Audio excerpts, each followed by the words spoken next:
आनंदाद्वै नित्य निरामय आनंदाद्वै नित्य निरामय जे कानी योगियांची तेही समचरण साजरे विटेवरी पहा भीमातिरी विठ्ठल रूप पुराणाशी वाढ श्रुती नती पार पुराणाशी वाढ श्रुती नती पार ते झाले साकार कुंडलिका ते समचरण साजरे विटेवरी पहा भीमातिरी विठ्ठल रूप तुका म्हणे जाते सनकाधिक ध्यात तुका म्हणे जाते सनकाधिक ध्यात ते आमुचे कुलदैवत पांडुरंग ते समचरण साजरे विटेवरी पहा भीमातिरी विठ्ठल रूप पांडुरंगा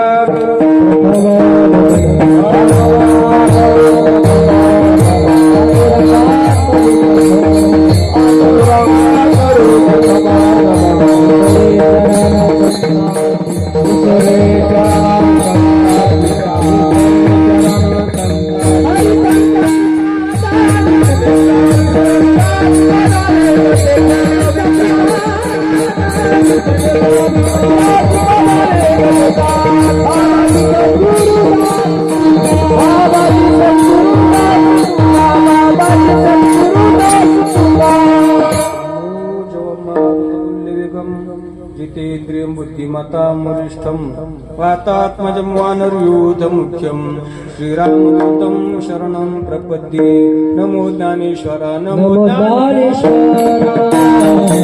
नमो ज्ञानेश्वर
नका पहुगुंडोष दालोदास पायांचा नमो सद्गुरु तुक्या ज्ञानदीपा नमो सद्गुरु सच्चिदानंद रूपा नमो सद्गुरु भक्त कल्याण मूर्ती नमो सद्गुरु भास्करा पूर्ण कीर्ती मस्तक माझा पायावरी या वारकरी संतांच्या जयांची केली स्मरण होई सकळ विद्येचे अधिकरण तेच वंदू श्री चरण श्री गुरूंचे ते नमस्कारुनी आता आनंदाद्वै नित्य निरामय जे कानी दे योगियाची ते समचरण साजरे विटेवरी पहा भीमातिरी विठ्ठल प्रस्तुत प्राप्त प्रसंगी कीर्तन रूपी सेविकट्टा घेतलेला जो अभंग आहे तो जगदवंदनी संत सम्राट महाराष्ट्र भूषण वैराग्य महामेरू जगद्गुरु श्री संत तुकाराम महाराज यांचा 4 चरणाचा उत्कृष्ट असा अभंग असून या अभंगातून जगद्गुरु तुकाराम महाराज आपली जी उपास्य देवता पांडुरंग परमात्मा आहे त्या परमात्म्याचं स्वरूप लक्षण व तटस्थ लक्षण सांगून त्या परमात्म्याला आणि पहा त्याचं दर्शन कसा असं आपल्याला सांगतात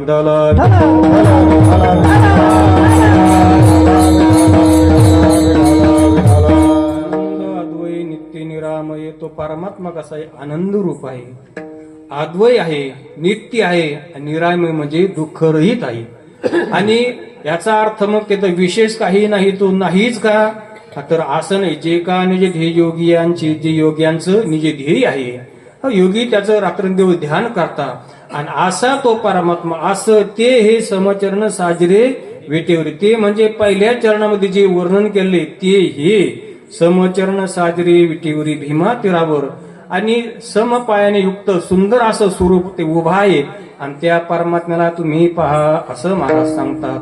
हा तो परमात्मा वाचते पाहायला कसा आहे तर पुराणाशी वाढ जे 18 पुराण आहे त्यांना देखील परमात्मा कळलेला नाही, तो त्यांच्या आवाक्या बाहेरच आहे. श्रुतीने नेती पार, श्रुती सुद्धा आणि त्या परमात्म्याला जाणू शकली नाही.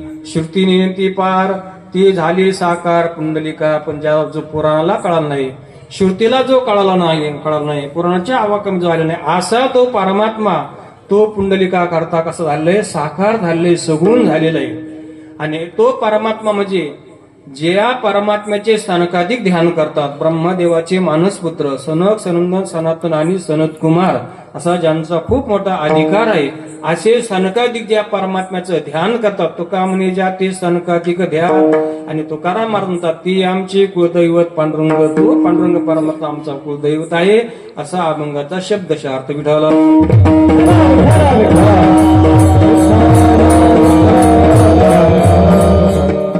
सेवेला सुरुवात करण्यापूर्वी काही पर्याय द्यायचा तो म्हणजे असा, आपल्या या मौजे शहापूर या ठिकाणी भगवंताच्या कृपेने साधू संतांच्या आशीर्वादाने परमपूजनीय वैकुंठाशी म्हातार बाबा शिंदे खनीपुरीकर यांच्या आशीर्वादाने, तसंच वैकुंठवासी हरिभक्तीपारायण मानदास महाराज फटांगडे यांच्या प्रेरणेने आणि आमच्या हरिभक्तीपारायण परमस्नेही आदरणीय पूज्य विठ्ठल महाराज माने यांच्या शुभ हस्ते यांच्या कुशल अशा मार्गदर्शनाखाली प्रतिवर्षाप्रमाणे याही वर्षी अर्थात वर्ष 48 वर्ष आणि आपल्या सप्ताहाला चालू आहे. तर याही वर्षी हा अखंड हरिनाम सप्ताह मोठ्या आनंदाने मोठ्या उत्साहाने सर्व आणि गावकरी मंडळीच्या सहकार्याने सुरू झालेला आहे. गीता जयंती निमित्तानं आणि हा आपला कार्यक्रम गेल्या 48 वर्षापासून सुरुवात आहे. ज्या आणि दिव्य ज्ञानाचा कर्तव्योन्मुख अर्जुनाला कर्तव्य सन्मुख होण्याकरता भगवान परमात्म्याच्या गीता अशा दिव्य तत्वज्ञानाचा उपदेश केलेला आहे. हा त्या गीता जयंती निमित्तानं हा आपला अखंड हरिनाम सप्ताह चालू आहे आणि त्यातील तिसऱ्या दिवसाची सेवा महाराजांनी माझ्याकडे दिली, म्हणून सेवेचा योग आला, सर्वांच्या दर्शनाचा योग आला. विठ्ठल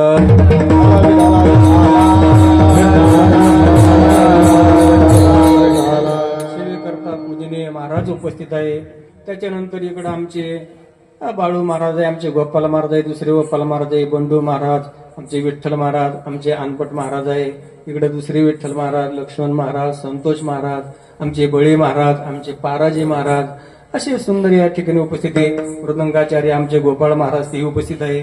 नंतर आमचे दगडू आदरणीय दगडू आप्पा आहे. तुम्ही आता भाऊ काकाजी सगळे तात्या वगैरे सर्व आणि त्या ठिकाणी असणारे देवरूप श्रोते माता भगिनी सर्वांच्या उपस्थितीमध्ये आपण ही सेवा सुंदर प्रकारचं माऊली साऊंड सिस्टीम या सर्वांच्या उपस्थितीमध्ये आपण ही सेवा आणि आपल्या संकल्प वेळीमध्ये भगवंताच्या चरणी अर्पण करण्याचा प्रयत्न करू. विठाला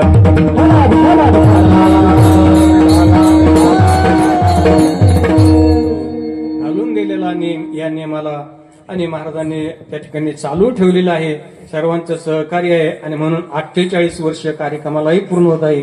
आणि आपली जी त्या ठिकाणी शहापूर ते पंढरपूर पायी दिंडी सोहळा आहे, कार्तिकीचा सोहळा, त्यालाही आणि त्या ठिकाणी 48 वर्ष पूर्ण होत आहे. असा सुंदर प्रकारचा आणि कार्य त्या ठिकाणी परमार्थ आपल्या गावामध्ये चालू आहे. अनेक प्रकारचे संत महंताचे पाय आपल्या गावाला लागलेले आहे, लागत आहे. असा सुंदर गीता जयंती निमित्तानं त्या दिवशी आता येणारी एकादशी त्या दिवशी आणि भगवान परमात्म्याने अर्जुनाला कुरुक्षेत्रावर गीता सांगितली आणि त्या गीताच्या जयंती निमित्तानं आपला कार्यक्रम आहे. आपल्या संतांनी आणि वर्णन केले गीता भागवत की श्रवण अखंड चिंतन विठोबाचे किंवा गीता गीता गीता वाचीची म्हणती नाही पुनरावृत्ती हया नरा. आपण दरवर्षी आणि गीतेचं महात्मा ऐकतच असतो. पण असा हा कार्यक्रमाचा 3रा दिवस आहे आणि त्या त्याच्याकरता जगद्गुरु तुकाराम महाराजांचा हा अभंग सेवेकरता घेतलेले. आनंदात वै नित्य जे कानी ध्येय योगियाची. जगद्गुरु तुकाराम महाराजांचा तुम्ही मोठ्या पुण्याने मोठ्या भाग्याने या नरदेहाला आलेला आहात. मग नरदेहाला आल्यानंतर काय करायचं तर भाग्य आले ते मनुष्य देहा तो हा पहा विठ्ठल. तुम्ही मोठ्या भाग्याने या मनुष्य देहाला प्राप्त झालेला आहात. हा नरदेह तुम्हाला मोठ्या पुण्याने बहुता सुकृती नरदेह लादला. अनेक जन्मीच्या पुण्याने तुम्हाला हा मानव देह मिळालेला आहे आणि मग तुम्ही काय करा त्या परमात्म्याला पहा असं महाराज सांगतात. परमात्म्याची भक्ती करा त्याची प्राप्ती करून घ्या. भक्ती करत असताना आपण ज्या आणि देवतेची भक्ती करतो त्या देवतेचं खरं स्वरूप आपल्याला माहिती पाहिजे.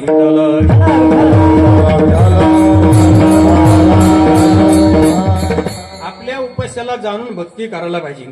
भक्ती केली तर फळ मिळतं तसं नाही, पण उपास्याला जाणून जर त्या ठिकाणी भक्ती केली तर त्याचं यथार्थ फळ आपल्याला प्राप्त होत असतं. पण आपली जी उपास्य देवता आहे त्या उपास्य देवतेचं स्वरूप काय आहे त्या स्वरूपाला जाणून भक्ती करायला पाहिजे. भक्ती सर्वच करतात, भक्ती करत नाही असं नाही.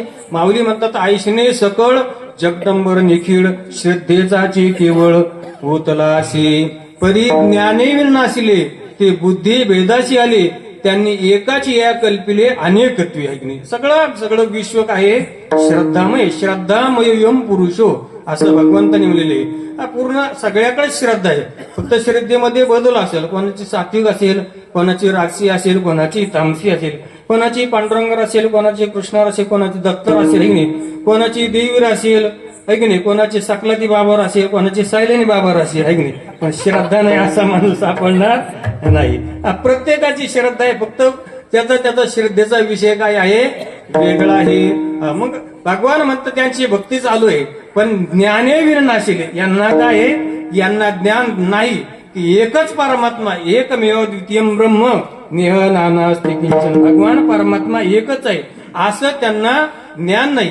ज्ञाने नाशिले ती बुद्धी भेदाशी आली. त्यांच्यामध्ये ज्ञान नसल्यामुळे बुद्धिभेद निर्माण झालेला आहे. आणि एक अखंड असणारा परमात्मा त्या परमात्म्याची त्यांनी अनेक कल्पना केले. वास्तविक पाहिला परमात्मा कसा आहे एकच आहे. तुम्ही घ्या, तुम्ही पहा कुंभाराकडे जा, तुम्ही गाडगं घ्या, केळी घ्या, माठ घ्या, रांजण घ्या, काही घ्या, त्याचं नाव आणि रूप वेगळं आहे, पण त्याच्यामधली असल्याची उपादानकारची मृत्तिका आहे ती मृत्तिका ती माती मात्र एकच आहे. किंवा तुम्ही सोनाराकडे जा, कोणतेही अलंकार घ्या है की नाही, नाकातले घ्या, कानातले घ्या, बोटातले मुद्दे घ्या, काय तुम्हाला घ्यायचं ते घ्या. त्या अलंकाराचं नाव वेगळं असेल, त्याचं रूप वेगळं असेल, पण त्याच्यामध्ये असलं जे सोनं आहे ते सोनं मात्र एकच आहे. सोनं एक आहे तसं आणि अनेक रूपाने नटलेला परमात्मा मात्र तो एकच आहे असं ज्ञान नसल्यामुळं आपली यथार्थ भक्ती घडत नाही.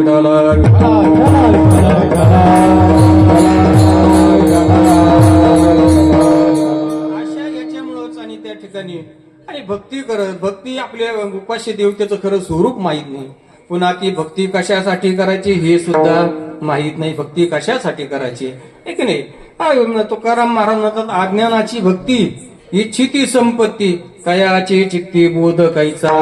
अज्ञानाची भक्ती कामिक भावना अशी त्यांच्या ध्यानात देऊ नये असं महाराज म्हणतात. अज्ञानाची भक्ती संपत्ती प्राप्त व्हावी, वाढावे, संतान गृही व्हावे, मला बोध प्राप्त व्हावा, मी परमात्मा असं आपल्याला कळावं अशासाठी आपली भक्ती आहे का नाही. किंवा अज्ञानाची भक्ती इच्छिती कामना आपल्याला हे मिळावं ते मिळावं असं त्या ठिकाणी काय अज्ञान लोकांची भक्ती असते. आता आम्ही पाहतो निवृत्तनाथ महाराजांकडे लोक येतात ना, कोणाच्या काही भावना असतात, कोणाचा मुलगा व्हावा, कोणाला त्या ठिकाणी काहीतरी मुलगी का होईना पण व्हावी अशी भावना असते, कोणाचा आजार राहावा, कोणाला काहीतरी मिळावं अशा भावनेने लोक येतात. मग ज्याची इच्छा पूर्ण झाली नाही ते दर्शन सोडून देतात. मग ते आमची इच्छा पूर्ण झाली नाही म्हणजे श्रीदेव यांचा बापच आहे समजा.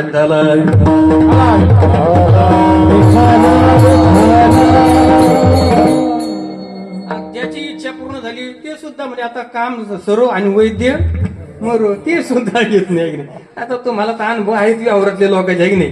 काम होतं लोक चिटकून राहतात, एकदा काम झालं की बा संपलं आहे की नाही. असे लोकांची काय आहे त्या ठिकाणी प्रवृत्ती आहे. म्हणजे सांगायचं की जी भक्ती आहे ती भक्ती काहीतरी मिळावं या हेतून आहे आणि खरं उपास्याचं स्वरूप सुद्धा माहिती नसतं. म्हणून तर भगवंताला भक्ताचे 4 प्रकार करावे लागते. आर्तो जिज्ञासुरर्थार्थी ज्ञानीचे भरदर्शवते. आर्त तो आरती तेने व्याजी, जिज्ञासू तो जाना वया लागी भजी, तिजेने तिने छिजे कार्यसिद्धी. आणि मग चौथीयाच्या ठाई काहीच करणे नाही म्हणून भक्त योग पाही ज्ञानिया तो ज्ञानी त्वात्ममे मतम. भगवान म्हणतात उदारा सर्व येते. हे अर्थ जिज्ञासू अर्थार्थी हेही श्रेष्ठच आहे, परंतु ज्ञानी माझा कसा आहे आत्मा आहे. बाकीचे आहे त्या प्रती बरं इतराला लोकाला काही मागण्यापेक्षा मला मागतात म्हणून ते सुद्धा कसे आहे श्रेष्ठ आहे. म्हणून भगवंताला हे 4 प्रकार करायला लागले. याचं कारण काय आहे की प्रत्येकाच्या भक्तीचा विषय वेगळा आहे.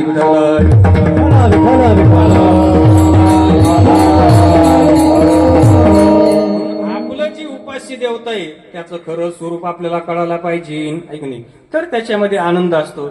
आपण त्या ठिकाणी जुना दृष्टांत सांगत असतो, ऐकायचो की एका माणसाकडे एक माणूस कामाला राहिला आणि कामाला राहिल्यानंतर मग त्याने गेला ते पाणी पाजायला घेऊन, त्या पशुला पाणी पाजायला घेऊन गेला तो आणि तिथं पाणी पाजलं. म्हणजे ते होता घोडा समजा, आणि त्या घोड्याला खोगीर घातलेला होता ते असं.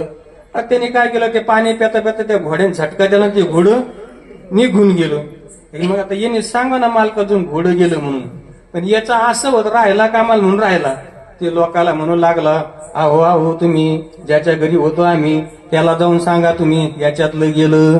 म्हणजे कोणाच्या घरी होता हे माहित नाही. याला काय लगाम म्हणता, हा लगाम बरं का, ते लगाम त्याला माहित नाही. घोडं म्हणतात ते घोडं माहित नाही, आणि कुठं होतं हे काहीच माहित नाही. याला काही उपयोग आहे का? मग त्याला काही उपयोग नाही. म्हणून जाणून भक्ती करायला पाहिजे. एका माणसाला रेल्वेने जायचं होतं, त्यांनी विचारलं का, म्हणले रेल्वेने जायचं, म्हणजे तिकीट काढा अगोदर. त्याने तिकीट काढलं आणि म्हणले त्यांनी काही रेल्वे पाहिली तर म्हणले रेल्वे कशी असते? तो माणूस म्हणला काळी असती म्हणले आणि धुपण सोडी ती म्हणले. काळी असती आणि धुपण सोडी ती. ते म्हणले वा वा बरं झालं म्हणले. मग तेवढ्यामध्ये काय रेल्वे टाइम होता आणि मग रेल्वे येण्याच्या अगोदर ते रुळ तपासतात ते लोक बरं का, ते रुळ तपासतात. आता त्या टाइमात त्यांना बी काळा ड्रेस असतो, काळा ड्रेस घातलेला असतो. ते आपलं रुळ तपासायचं काम चालू होतं, त्याच्यावर काळा ड्रेस घातलेला आणि त्याला सिगारेट प्यायचा नाद होता. तर आपला सिगारेट प्यायचा आणि वर धुपण सोडायचा. याला वाटलं हीच रेल्वे, याने जीच उडी मारली त्याच्या पाठीवर जाऊन मारली. ती म्हणले मूर्ख आहे का तू? मूर्ख आहे का? म्हणले मूर्ख आहे म्हणजे काय फुकट बसलो का? म्हणले तिकीट आहे म्हणले माझ्याकडे. म्हणले तिकीट आहे म्हणले काय? रेल्वेचं तिकीट आहे म्हणले, फुकट नाही बसलो म्हणले. आता तिकीट? अरे ते म्हणले रेल्वे मागून यायची. म्हणले माझ्या जर पाठवतात ते त्या माणसाने सांगितलं रेल्वे काळी असती आणि धुपून सोडती म्हणले. तुम्ही धुपून सोडित होते आणि अंगावर काळा ड्रेस होता म्हणले, त्याच्यामुळे मी बसलो तुमच्या पाठीवर. ते म्हणले बाबा आम्ही रुळ तपासणारे आहोत, रेल्वे मागून आणि काही मागून येणार आहे. म्हणजे मला सांगायचं काय की आपण ज्याची उपासना करायची त्याचं स्वरूप आपल्याला माहिती पाहिजे. तुमचं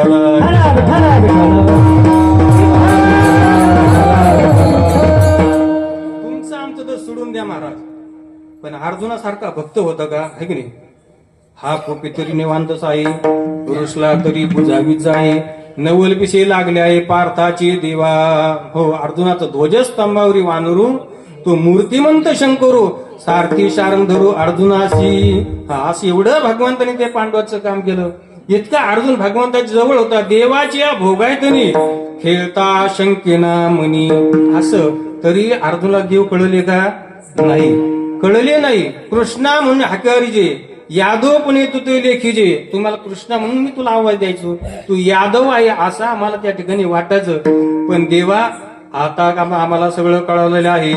या कौरवांची घरा शिष्टाई धाडीला सीधा तरा, आयसा उनी जगेश्वरा विकला आम्ही. तू योगियांचे समाधी सुख परिमी कैसा जाणीची ना मूर्ख. तू योग्यांचं समाधी सुख आहे देवा. आम्ही कौरवाकडे तुला शिष्टायला पाठवलं, अनेक प्रकारचे काम तुला करायला लावले, पण तू एवढा मोठा आहे हे आम्हाला कळवलं नाही. पण कधी कळलं? पश्चिमे पार्थ रूपाने शतशोत सहस्रशः. देवानी दिव्य दादा मी ते चक्षु पश्चिमे योग महेश्वरम. अर्जुना पहा माझं ऐश्वर्य.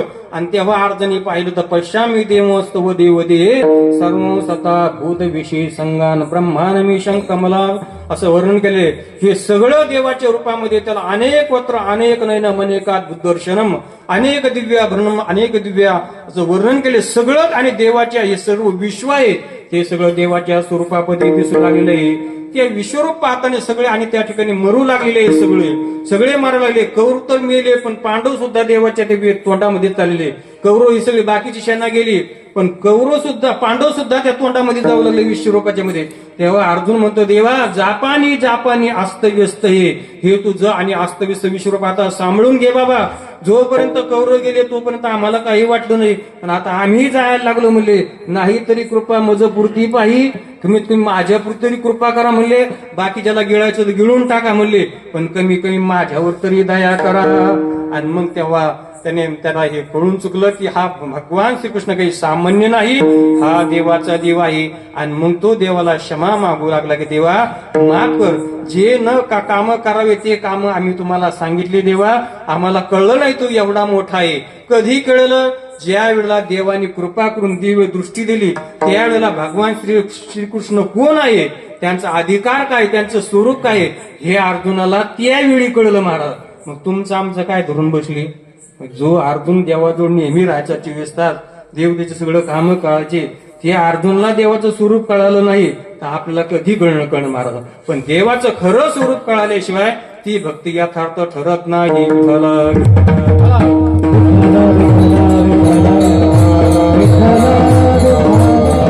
देवाचं खरं स्वरूप कळालं. मिथुन तुकाराम महाराज देवाचं स्वरूप लक्षण सांगतात बरं का. आता लक्षण सांगत असताना शास्त्र असं सांगतं की त्या ठिकाणी जो पदार्थाचा जो असाधारण धर्म आहे त्याला लक्षण असं म्हणतात. आणि ते लक्षण 3 दोषाने रहित पाहिजे. एतत् दूषण त्रय रहित. ते जे आपण केलेले लक्षण आहे ते लक्षण 3 दोषाने रहित पाहिजे. ती 3 दोष कोणते? अव्याप्ती, अतिव्याप्ती आणि असंभव. या 3 दोषाने रहित ते लक्षण पाहिजे. अव्याप्ती म्हणजे काय? की लक्षाच्या ठिकाणी केलेलं लक्षण कमी पडणं त्याला अव्याप्ती म्हणतात. लक्षाच्या ठिकाणी केलेलं लक्षण लक्षाच्या ठिकाणी राहून दुसऱ्या ठिकाणी जाणं त्याला अतिव्याप्ती म्हणतात. आणि केलेलं लक्षण लक्षाच्या ठिकाणी अजिबात न संभवणं याला असंभव असं म्हणतात.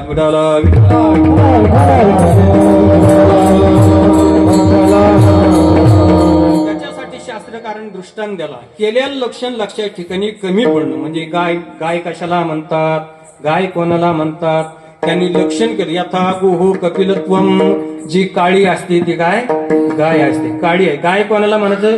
जी काळी आहे ती गाय. मग आता गाय काळीच असते का? गाय पांढरी असते, तांबडी असती, भुरकी असते, नाही. म्हणजे केलेलं लक्षण कमी पडलं का नाही? म्हणजे केलेलं लक्षण कमी पडणं याला अव्याप्ती दोष असं म्हणतात. आता अतिव्याप्ती दोष कशाला म्हणतात? केलेलं लक्षण त्या लक्षाच्या ठिकाणी राहून दुसऱ्या ठिकाणी जाणं याला अतिव्याप्ती असं म्हणतात. म्हणजे का हो? गाय कशाला म्हणतात? म्हणजे यथा गुहो शृंगित्वम, जिला शिंग आहे तिला काय म्हणतात? गाय म्हणतात. ती म्हणते जिला शिंग आहे ती गाय. आता शिंग फक्त गायीलाच असतात का? शेळीला शिंग असतात, हे की नाही? म्हशीला शिंग असतात, बैलाला शिंग असतात, माणसाला असतात, आहे की नाही? माणसाला असतात पण दिसत नसतात. हे वरून असतात, बाकीच्या पोटात असते शिंग.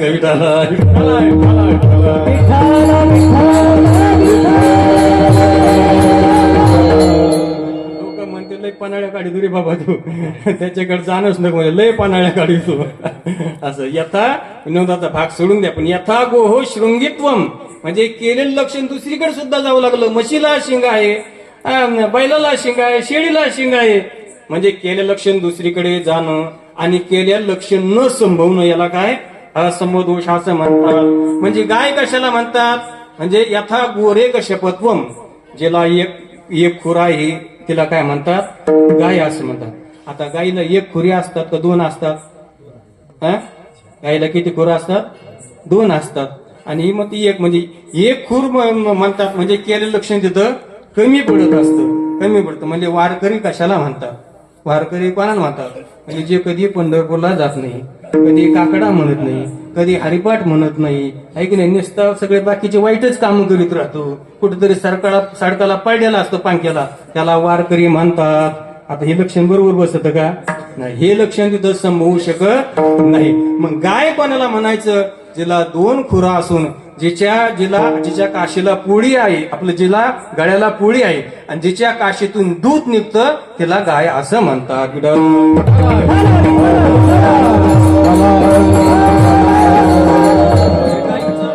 यथार्थ लक्षण, जिला पोळी आहे, 2 खुरं आहे आणि काशीमधून दूध निघतं तिला गाय असं म्हणतात. असे 3 दोषांनी रहित असं लक्षण असं. आता लक्षणाचे 2 प्रकार आहे बरं का. एक तटस्थ लक्षण आणि दुसरं स्वरूप लक्षण. तटस्थ लक्षण त्याला म्हणतात कदाचित कधी सती व्यावर्तकत्वम. तर तटस्थ लक्षण जे कधी असतं आणि कधी नसतं त्याला कोणतं लक्षण म्हणतात? तटस्थ लक्षण असं म्हणतात. जसं त्यांनी दृष्टांत दिला की देवदत्ताचं घर कोणतं आहे म्हणजे काकवत देवदत्त गृहम. ज्या घरावर कावळा बसलेला आहे ते घर कोणाचं आहे? देवदत्ताचं आहे. मग काय कावळा नेहमीच त्या घरावर बसून राहतो का? हं? एक जावं याला पहिल्यांदाच आला म्हणले काव ते आमच्याचं घर कुठे ते आलं ना ते काय कावळा बसलेला काय तेच घर आहे म्हणले. आता याला तिथं जसं कावळा दुसऱ्या घरात जाऊन बसला, हे गेलं दुसऱ्या घरात आणि बायकोने म्हणलं चल आटप लवकर. ती बायको नव्हतीच ना, म्हणजे आटप बरं आपल्याला तुम्ही कोण आहे? कोण आहे म्हणे तो नवरा आहे. कोण आहे म्हणे? तिने लगेच लाकूड घेतलं तोडून काढलं. सांगायचं काय की कावळा नेहमी त्या घरावर बसून राहत नाही. कावळा कधी असतो आणि कधी नसतो. तसं परमात्म्याचं तटस्थ लक्षण करतं ज्या वेळेला परमात्मा मायेचा अंगीकार करतो. मायेचा अंगीकार करून माया परमात्म्याच्या आधाराने जगाची निर्मिती करते. म्हणजे मायेचा अंगीकार केला की भगवंतावर तटस्थ लक्षण येत असतं.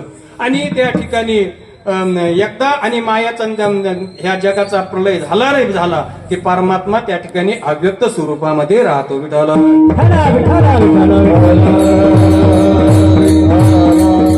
भगवान मायाध्यक्ष प्रकृती सुयते चराचरम आहे की नाही. मायेचा त्या ठिकाणी अंगीकार करून हे आणि जगाची निर्मिती आणि भगवान परमात्मा करीत असतो. म्हणून ती तटस्थ लक्षण कादाचित कधी सती व्यावर्तकत्व आणि ते व्यावृत्त करतं बाजूला. म्हणजे जसा त्या कावळ्याने इतर घरापासून त्या ते घर कसं झालेलं आहे वेगळं झालेलं आहे. कावळ्याने त्या घराचा वेगळेपणा सिद्ध केला. तसं इथं सुद्धा जगाच्या निर्मितीला कोणी प्रकृती कारण मानतो म्हणजे माया कारण मानतं प्रकृती. कोणी अणु त्या ठिकाणी परमाणू त्या ठिकाणी कारण मानतात. कोणी म्हणतात हे जग नैसर्गिक स्वभावता झालेले आहे. असं काही लोकांचं काही म्हणणं आहे. हे जग आपोआप झालं म्हणले याला कोणी करता बिरता काही नाही. त्याच्यापासून आणि हे त्या ठिकाणी हे लक्षण आणि परमात्म्याला वेगळं करत आहे. आणि दुसरं आहे स्वरूप लक्षण. स्वरूप म्हणजे ते त्याचं स्वरूप असतं. स्वरूपम सत व्यावर्तकत्व ते त्याचं स्वरूप असून आणि इतरापासून त्याला वेगळं करतं त्याला स्वरूप लक्षण असं म्हणतात.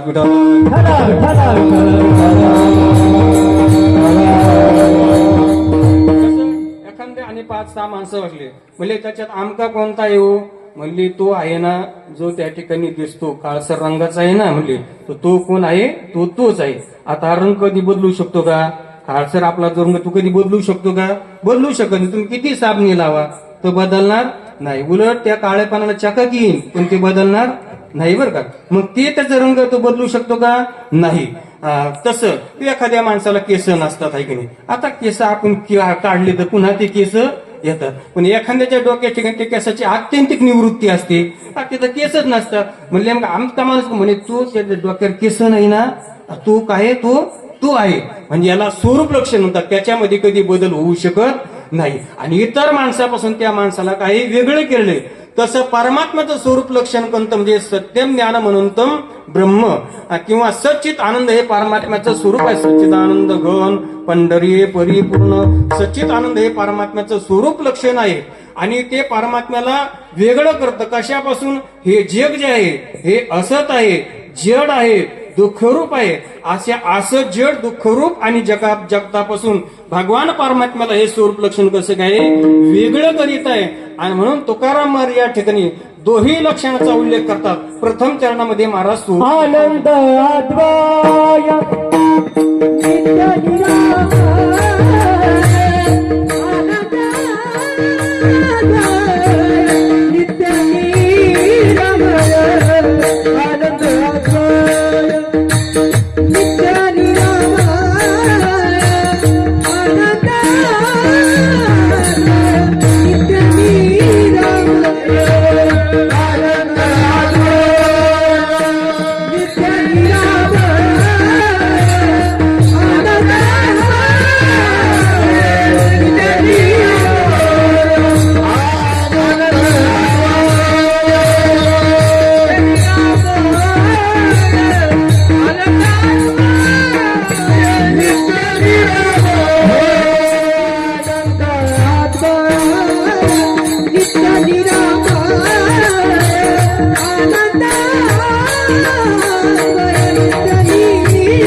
निरामय एका निज देही योगियाचे. महाराज म्हणतात तो परमात्मा कसा आहे, आनंद रूप आहे बरं का, आनंद रूप.